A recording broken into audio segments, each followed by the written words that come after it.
Hello and welcome to this episode of I Don't Know Jack About Parenting, where today I have a very special guest, Glenn Lundy, and it is going to be a banger. So the big question is this: how are parents like us, who don't have a manual, who are doing the best we can, who feel as though we aren't enough, how are we going to raise healthy, happy children who we are proud of and still keep our sanity in that process? That's the question, and this podcast will give you the answers. My name is Ryan Roy, and welcome to I Don't Know Jack About Parenting, a podcast for parents who are being real with themselves. Hello and welcome back to this episode of I Don't Know Jack About Parenting, where today I have special guest Glenn Lundy. He has an amazing resume. I am super excited to have him on. Let me tell you a little bit about him. He is a husband of one, a father to 7. We have one on the way. He's also the host of the wildly popular Facebook Live show, Rise and Grind. He's been seen at places like Hustle and GrindCon, Grow Your Business for God's Sake, and many more stages across the country.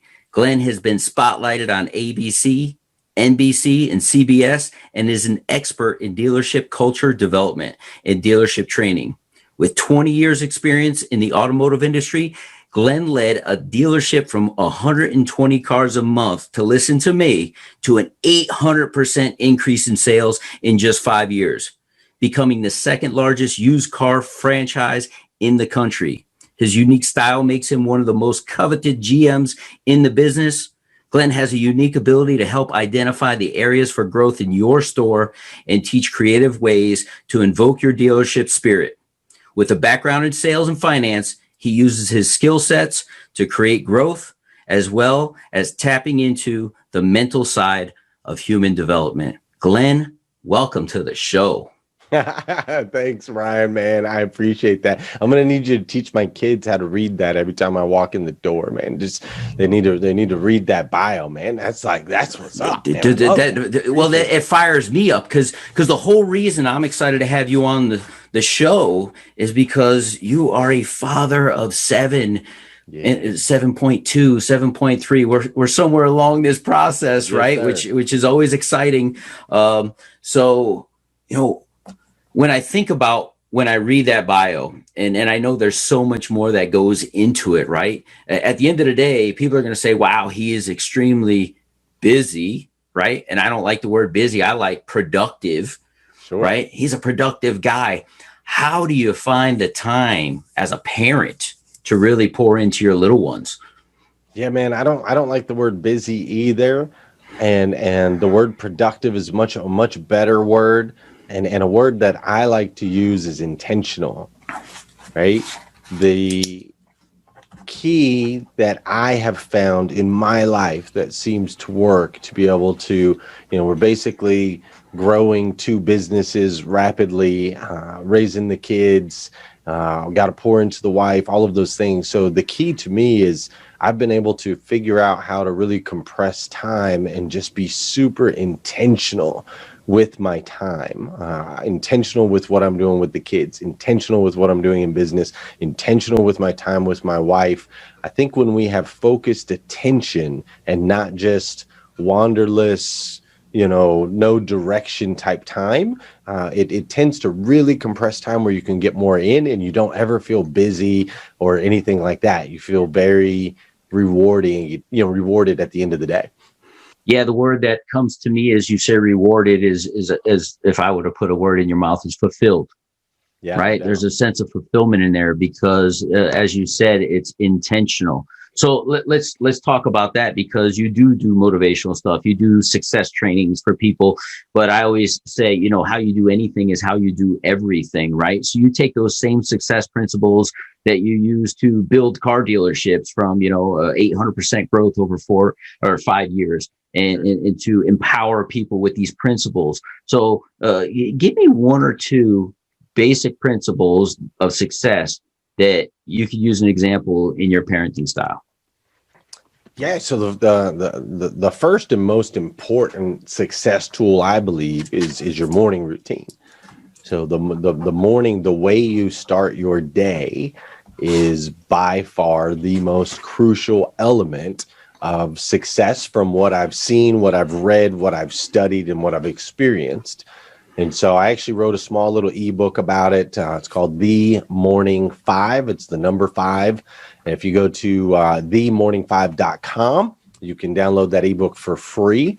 And it breaks down 5 simple steps to an extraordinary life. So I start every day at 3:50 a.m. and I have, 5 steps. Don't hit the snooze button. Don't touch your phone first thing in the morning. Write down your gratitude and your goals, things that you're thankful for and the things that you aspire towards. Take care of yourself physically is number 4, whether it be walk, crawl, run, I don't care. Object in motion tends to stay in motion. Object at rest stays at rest. And then step 5, after you've spent the morning being incredibly selfish, which is great. Once you've spent the morning being incredibly selfish, pouring into yourself and building up that foundation, step 5 is to send out an encouraging message. So we take that positive energy, we release it out into the world. The universe at that point has no choice but to somehow convert that energy into something positive and powerful for you in your life, as well as the people that it reaches. So those 5 steps every single day. Principle number 1, I apply it to businesses. I talk to them about what does your morning routine look like at your, especially in the auto world, typical dealership. Guys walk in a few minutes late. They're hungover from the night before. They're older and they go grab a newspaper, they go sit around and drink cups of coffee, they have a meeting, a 30-minute meeting over what they're going to go get for breakfast, and then they go get breakfast. Like most dealerships open at 8:30, and this is the reason these guys get burnt out. They're there from 8:30 till 9 o'clock at night, but they don't actually start being productive till 11 or 12 because they spend the whole mornings, just wasted. So I teach these businesses that just like a human morning routine is so important, your business's morning routine is just as important. And then that's something that we try to transfer over to the kids as well, man. I try to teach my kids that the way they start their day, and my wife falls in line with that as well, to make sure they have a good, systematic, foundational start to each day. It's all about being intentional, right? Intentional with your time with self, intentional with your time in your business, intentional with the kids and the formation of good habits for them. It's all about being intentional in all those different areas. That is such an amazing, and I encourage everybody to go to themorning5.com and get that. And I believe, I did my little research, you challenge people in that to do it for 67 days straight, right? That's right. Yeah, man. Harvard. And so there's all kinds of how long it takes to make or break a habit. There's a million different things. But Harvard and Stanford got together and they actually did a study on when does something shift biologically? When is there actually a physical change in the neurons in your mind and in your body, right? When you do something, and it turns out it takes 67 days of doing something consecutively every day for 67 days before it becomes easier to do it than to not do it. So on day 66, it's easier to not do it, right? I'm trying to figure out working out. I want to go to the gym. I want to do all these things. I want to get in shape. I want to lose weight, right? We want to do those things. From day 1 through day 66, your mind is going to give you 6 million reasons why you shouldn't do it. It's cold out this time. Congratulations. You've already done it for a week. You deserve a day off. Like your brain is going to talk you into not doing it. Come day 67, that shifts. Doesn't make it easier. It's still hard to be disciplined, right? But on day 67, now your brain's going, well, yeah, it's a little bit cold out there, but if we adjust this and adjust that, we got to go get our workout, right? It's a different conversation. So we challenge people to do the morning 5, 67 days straight. If you can complete it and post about it every single day, then at the end, we just ask you to do a little video on how it's affected your life. Maybe you say, my life hasn't changed at all, which I've never had anybody say that. Most people are like, it's life-changing. But at the end, 67 days straight, post about it, send us a video, and I will put my money where my mouth is. I believe in it so much that we send out T-shirts and hoodies and hats and gear bags and anything to people that can do it for 67 days straight. So I love that. So just going back to your morning routine, these 5 steps of not hitting the snooze button, and all the way through to the 5 to your own gratitude, to empowering somebody else with some encouraging words. I love that, because in any parenting book that you read, any good one worth reading, in my opinion, it talks about structure, and it talks about routine, and it talks about consistency, and it talks about what kids need in order to thrive in this world, right? And they need security, and that's what routines give you, and they need to feel loved, right? If you give the kids those 2 things, they have an opportunity to absolutely thrive. They feel loved, they know they're loved, and that they have a routine that they could rely upon. So in my house, one of the things that I find, if we deviate from this routine in even a small way, not too long ago, my 9-year-old, I have a 9-year-old and a 3-year-old, Glenn, boys, and the 9-year-old, I don't have anywhere near the team that you have. But not too long ago, we tell me they have 2 kids. I'm like, rookie. Yeah, rookie, right? So I don't know what it was, but with this COVID, right, we've been doing our due diligence to stay in and do the right things as much as we can and play our role. And we went somewhere. We went to the Georgia mountains. We got a cabin for 4 days, and we went up there to just spend some time out in nature and be out and about and away from people. And my son was upset. We stopped to pick up some last minute things that we needed at a grocery store before we got up to the cabin. And my son is sulking in the back. And I said, what's going on? He goes, nobody told me about this trip. Nobody asked me. Nobody told me, because we've always had a routine, but we've always been really good about telling our kids, hey, in 2 weeks, we're going on this trip. Prepare mentally, prepare. Because I believe, and you could probably confirm this with your kids, when you tell them what's going on and they can expect it and it's not a surprise, they behave accordingly. Sure. Right? Because they know what's going on. So if you tell your kids, hey, we're going to the grocery store a little bit later and it's going to be about an hour and we're all getting in the car and piling, instead of saying, hey, everybody get in the car and pile. And it's like, whoa, I'm watching my show, or I'm playing my game, or hey, I was about to call a friend, or whatever that looks like in your house. I don't have them call them friends right now. But the element of surprise or lack of structure or lack of communication really hurts them. So I love your morning 5. Let me ask you, at what age, and I think I know the answer, but I'm gonna let you answer. At what age do you really start implementing that for your kids? So they all know about it. They all watch Dad do it. Well, they don't watch me because they're not up that early, but they know that I do it.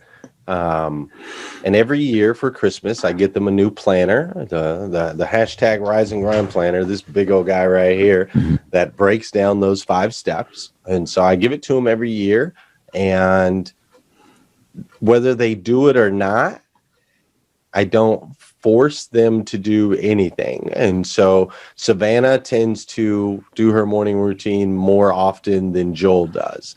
Joel will go in streaks. He'll do it. He's 8 years old. He'll do it for weeks, and then he'll kind of fall off.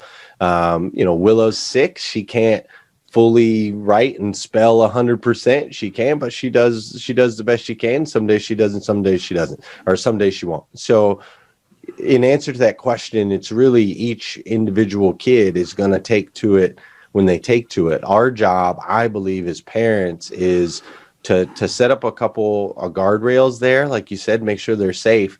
But I want my kids to explore and adventure and develop the greatness inside them. And so I'm just here to give them some practical application stuff that they can use or not use. But I'm all about choice, man. I want my kids to have choices. I want them to choose to play sports or not play sports. Now, if they choose it, we're going to go all in, right? And Dad's going to help them, and so on and so forth. We're going to do it. But if they choose not to, that's okay too. If they choose to be an artist, if they choose to dance or play music, if they choose to be independent, my 4-year-old, man, I guess she's 5 now. My 5-year-old, you could have 20 kids in the room playing with unicorns and eating ice cream. And if she's not interested, she's not interested. She will go sit in the corner with a puzzle, dude. Like she does not feel peer pressure. Normally most kids have to do whatever all the other kids are doing. She's not like that. So I just want them to develop. I think I've come to the conclusion a long time ago that God's plan is, there's 2 things about God's plan for other people.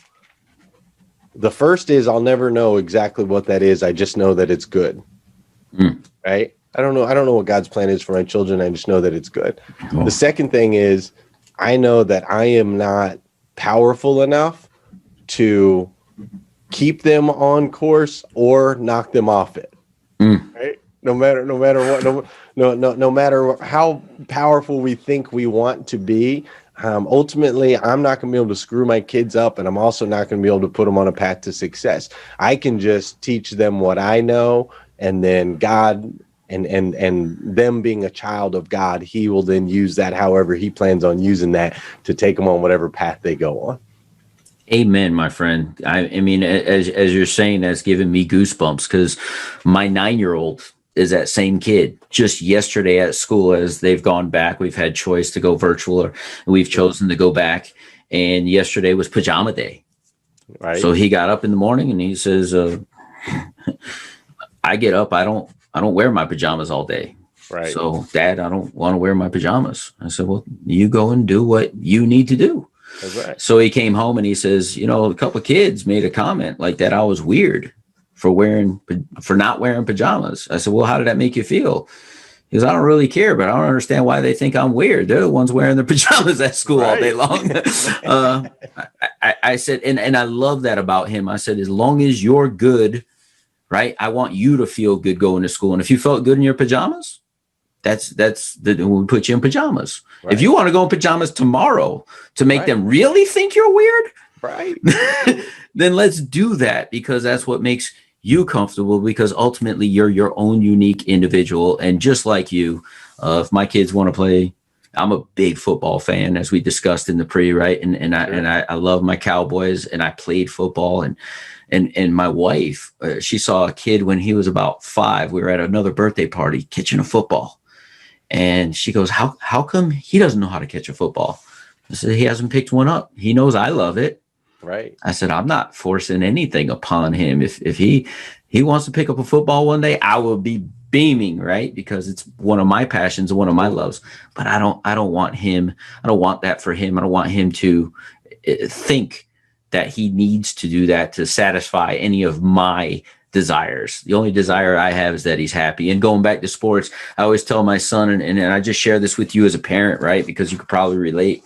We go to the baseball game last night. It was an awesome game. The boys won 9-6.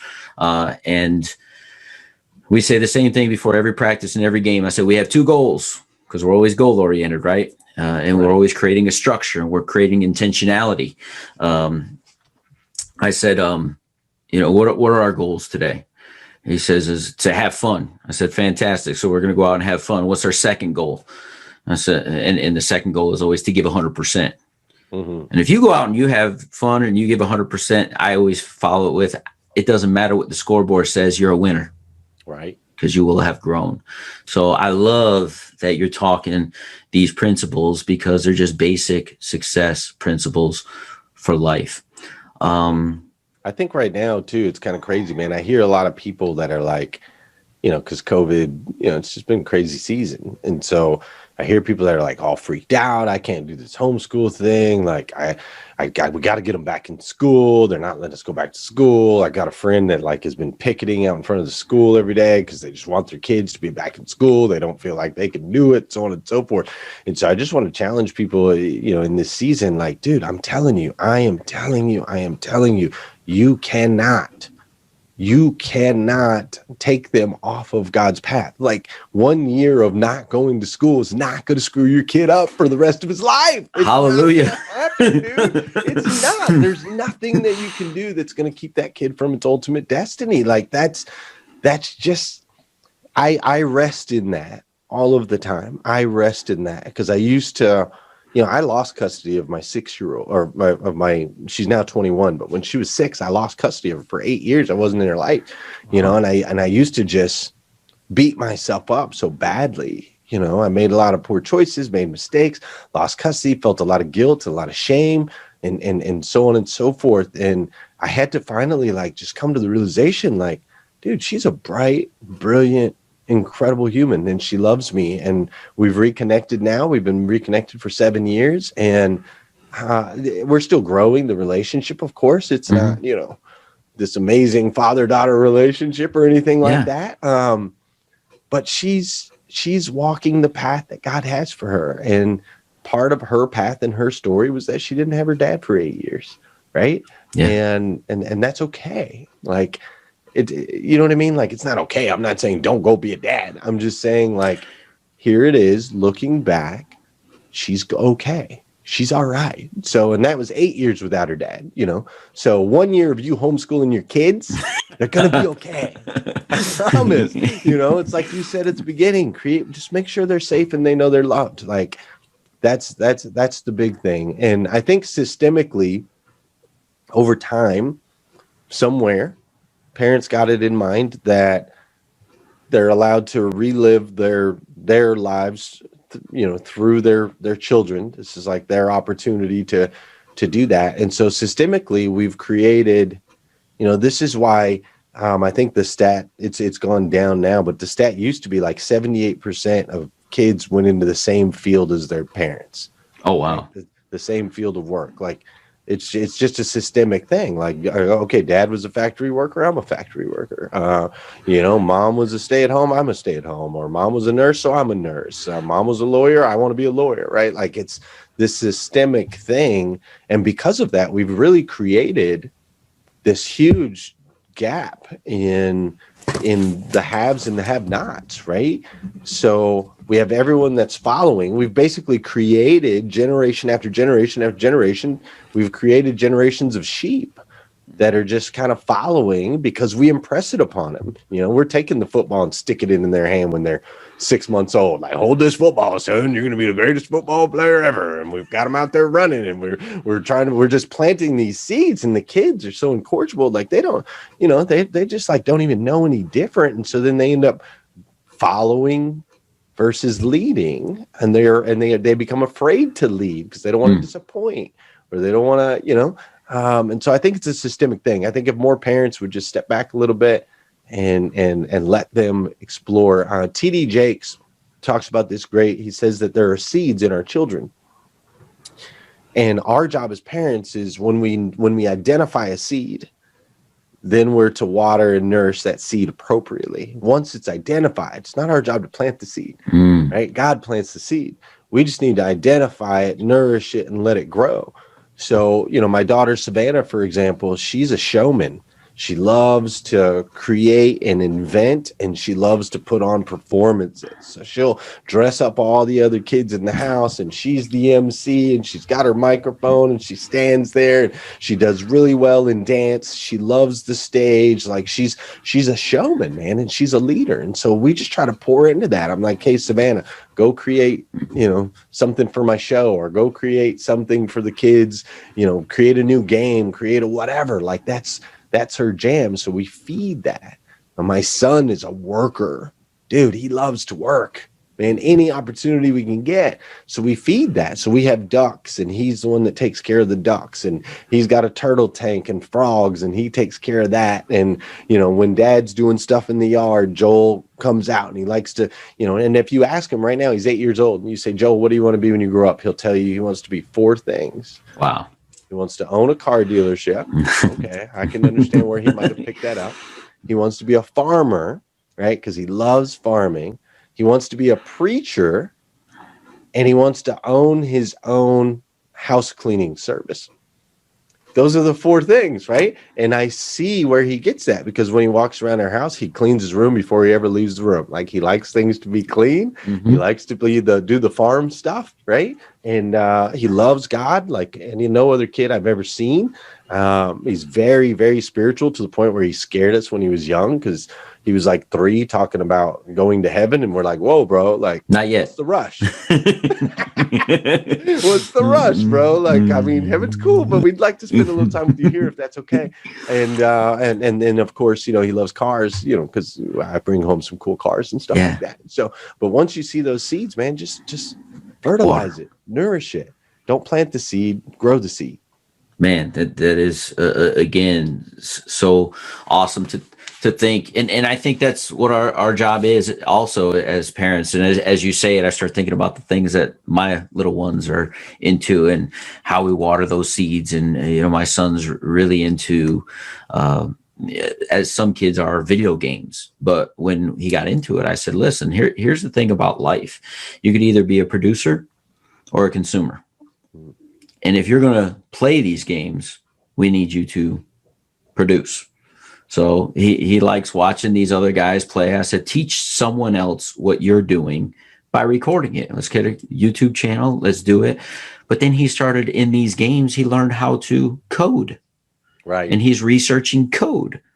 And he's like, can I research this YouTuber and this YouTuber and this? And I said, wow, he's into it. Now he's writing code that's, I don't know what language it is, right, but he's creating games at 9 years old. And then come to find out, he's actually getting paid because people are playing his games. Wow. Amazing. And so I said, you don't need it. Now you know how to make money. Right. So that allowance you got, you're still going to get, but don't think you're getting more. I want you to continue to produce the way you're producing, right? As long as he gets his other things done. And my wife is like, well, I don't want him on that. I said, he's learning to be entrepreneurial. He's learning how to market. He's learning how to do all of these things. And I know where he gets it from, right? Dad's making videos. Dad's in front of a microphone. He gets on stage with me when we do things at the school. Very shy. Sure. But you get in front of a crowd of 800 people, he wants the microphone. Right. He'll turn it on. So his teachers saw him on stage one day when they were doing a project, and he grabbed the microphone and they said, he's so quiet. Where did that come from? I said, you need to come to an FBI Dad's breakfast sometime. Hey. And you'll see him up there getting the crowd going and ripping and roaring and getting everybody to shout, and the dads versus the kids. And he does all of that for me to get the crowd going, but he loves it. He loves it. Right. But it's awesome, just, man. If he didn't want to do it, I asked him one day, do you want to do it? Yeah. And he's wanted to do it ever since. My goal is for him to lead a half-hour program by the time he graduates elementary school and do the whole thing, in front of everybody. And I know he's going to do it. I know he's going to do it. So it's watering that stuff. So let me see what I got here. So one of the things I love that you're saying, and I can tell as a man who is intentional with his time, I'm going to ask you this question, and you may or may not know the answer. How do kids spell love? How do kids spell love? I don't know. I feel like it's a trick question. I'm trying to trick you here, right? But go ahead. How do kids spell love? I can picture how they show love. Mm-hmm. I don't know how they would necessarily spell it any different, but I definitely can picture how they show love. They show love through trust, and they show love through affection. My daughter Meredith, the one that I told you is very independent. When she was super young, dude, she used to, when I would walk in the door, I was working like 14-hour days. And I'd walk in the door, and all the kids would come running, Daddy, and she would just sit in the back and go like this.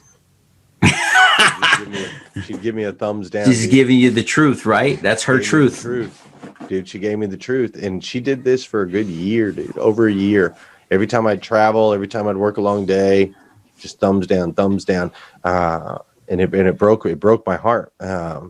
To the point where I got angry. I was like, well, forget that little kid, man. There's something wrong with that kid. Why don't that kid, when in reality, she was giving me the truth. But because of that, I got more intentional with her.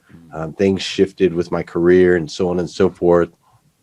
And really just got intentional with finding out who she is, what makes her tick.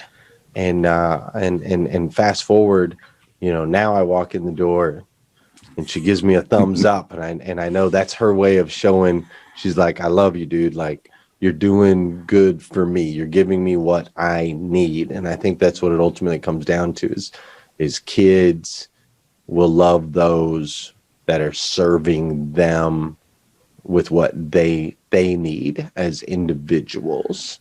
And they all need something a little bit different. Oh, that is so awesome, because that leads into how I saw this on a meme years ago, and I put it in my book. I talk about it anytime I do an interview. People ask me, if you have one parting thing to say how do kids spell love, and everyone says LOVE. So I love your answer, because the way kids spell love is TIME. And what you told me there is that you took the TIME, the time, to find out what made her tick. And you took the time to show intentionality in her life. And we're not talking about hours and hours and hours. It's that dedicated, intentional time. I say, if possible, in my world, it's possible, just 15 minutes a day. Kids don't need a lot. They just need to know they're important. And it sounds like you took the time, whether it was 15 minutes or 15 hours or whatever it took, to figure out what made your daughter tick, that she knew that she was loved and that she was safe because daddy cares about her. So kids spell time, or love, TIME.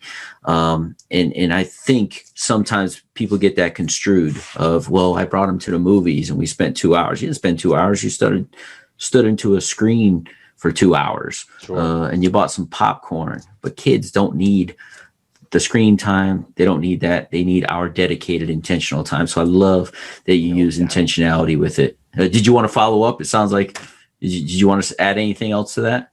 We just got to stop. That's the thing. Stop. Willow is our incredibly energetic, super, super smart, and also the most challenging of all of our children, because she's super smart and because she's so energetic. And so with Willow, when she needs something and expresses that, you can argue with her for an hour, or you can say yes and spend 4 minutes with her, and then she's off to something else, and it's complete, right? Like, if she wants to play a game with you and you say no, later, tomorrow, next week, she'll remind you every hour on the hour until it happens. Whereas if you just sit down and start the game, I promise you, halfway through the game, a few minutes in, she's satisfied. Done. She's ready to go to the next thing. So I agree with you 100%, man. It's not and I know it sounds cliche when you say when it's not quantity, it's quality, but really it's not even that. It's just stop what you're doing long enough to hold their attention, for them to know that they're holding your attention. Put your phone away for a second, put your iPad, do all that. And that's all they need, man. Yeah. That's really all they need. And I love earlier you talked about choice, and it kind of plays in that too, right? We could always give kids choice, and it's not no, we could do it in an hour. I always kind of give two evils, like things that I want to accomplish, like, hey, we could do it now, we can't do it at all, or but as parents, when we're giving kids choice, if we just say no, they don't understand no. It freaks my wife out, because I do it all the time with the boys. I'll say, hey, you can't. This morning he comes out of the pantry with a Rice Krispie treat, my 3-year-old. This is what I want for breakfast. Right. And I said, we don't have that for breakfast, but you can have that later on today as a snack around 2:00 after your nap, and we could have something else for breakfast. Right. And my wife is sitting there like, yeah, like that's going to work. He goes, okay. And he hands it to me. But I talk to them. I have a chapter in my book. I have a book that I wrote. I don't know that you know, but it's called Be the Dad You Wish You Had, 40 Powerful Lessons to Becoming a Powerful Dad. And some of those lessons are just that. Talk to them as if they know now, right? Talk to them as if they understand now, and give them choice and options so that they feel empowered in this world. So when you talk about choice earlier, you want them to have options, to exercise those options earlier in their life with just about everything. And I love it. I train my boys to say both. Hey, do you want this or that? I want both. I say, always ask. You're not always going to get, but I never want you to stop asking, because you don't know when daddy or the world says yes, because you didn't have a limited belief. That's right. It's beautiful, man. I love it. So man, this has been awesome. I want people to know where they could find you and how you can help them, whether it's in business, with your Rise and Grind, because I think Rise and Grind, I've been in it a couple months. I watched the energy in there. It's absolutely phenomenal. You get this place rocking and rolling at 5:30 in the morning, and all day long there's people engaging with questions and talking about successes and uplifting and empowering each other. And we need more of that in the world. So talk about where people can get a little bit more of Glenn Lundy.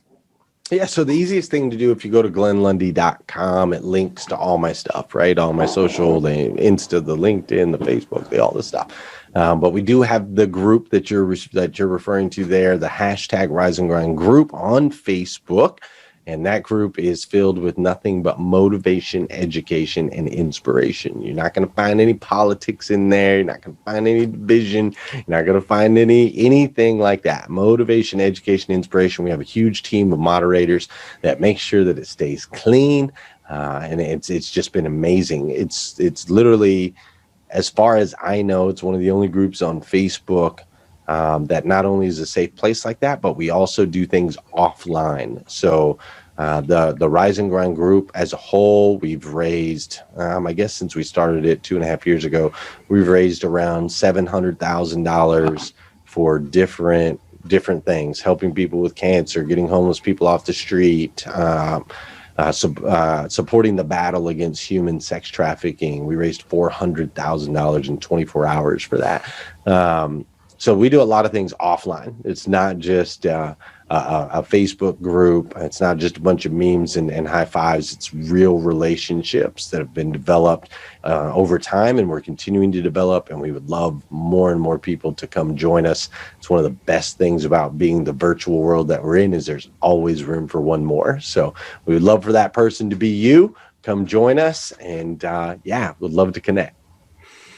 So I don't want to end right there, but that's where you could find Glenn, glennlundy.com, and then all of the other things he's doing, because as we said, he's a productive man in this world. Tell me a little bit about your wife, and how she is the rock, as we know she is, because I know my wife is a rock in our household and keeps everything together. Tell me what it means to have an amazing partner in this journey of parenting and just working this thing together, and how important that is. Yeah, man. My wife is 100%. She was born to do exactly what she does, which is she homeschools all of our children.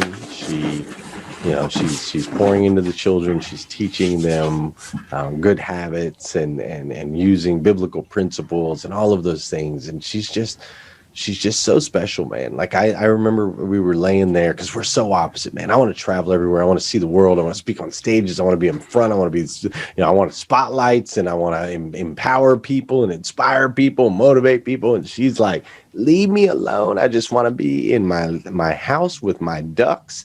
She wants cows, and she wants the kids to grow old enough to buy and build a house on our property where they can then build their families. Like, she wants a compound, dude. She doesn't want I love it. The school out of state. She doesn't want them doing nothing.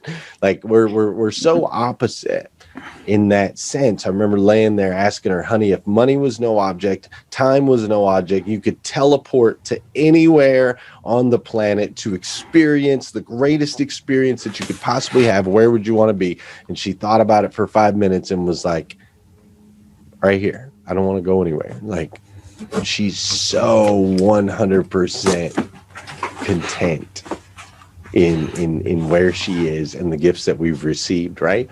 And so I liken her to, like, if I was about to jump out of a plane, she would be the one to remind me that I probably need a parachute, right? Like, hey, she wouldn't tell me not to jump out. That's the best part, is she wouldn't say, no, don't. She would just say, hey, you probably need to shoot. Because I'm just like, go, let's jump. Or like a kite, right? Like, I'm the kite and she's the person on the ground that's holding it. And she's giving me as much string as I need to get up there, but she's making sure I don't get, whisked away up into the, somewhere to where I fall down and crash and kill myself. So she's just this backbone that believes in me so purely and truly, and will support any decision I make because she trusts me. And that's the biggest thing. Is I talk to a lot of people and leaders in the auto world, and they're like, how do you get your wife on board? Because I did work 14-hour days for a lot of years, and she never once complained about that. Never. She never gave me grief for it. And now I travel a lot. I go to exotic places and do all these things, and she never, ever, ever, ever complains about it. And so when they ask me, how can I, they normally say, how do I train my wife like that? That's what they normally say. And I'm like, well, there's because you have a manual, right? Yeah, well, there's your first problem. You don't train your wife. It's not a dog, first of all. But second of all, it's trust. My wife knows that every action I take is intentional to building a legacy that will go 3 generations deep, as the Bible calls us to do. A legacy that will impact our lives, our children's lives, our children's children's lives, and our children's children's children's lives. And she knows I'm not messing around. She knows I'm not wasting time. She knows I'm not just gallivanting around to gallivant around. She trusts me. I've been able to, over time, I didn't used to be like this, but over time I was able to build a level of trust with her where she can support every decision that I make. And so I would suggest, if you're struggling with that part in your relationship, if you have a spouse, whether you're a female with a male spouse, male with a female spouse, and you're struggling and you're fighting over things like work and finances and time apart and dreams and goals and visions and things, I would suggest you take a look inside. And are you truly a trustworthy enough person that they can believe in you? Are you truly not just speaking, but doing all of the things that you need to do to reach those dreams, those goals, and those aspirations? Because when you're fully 100% in line, your teammate will support you in every decision you make, I promise.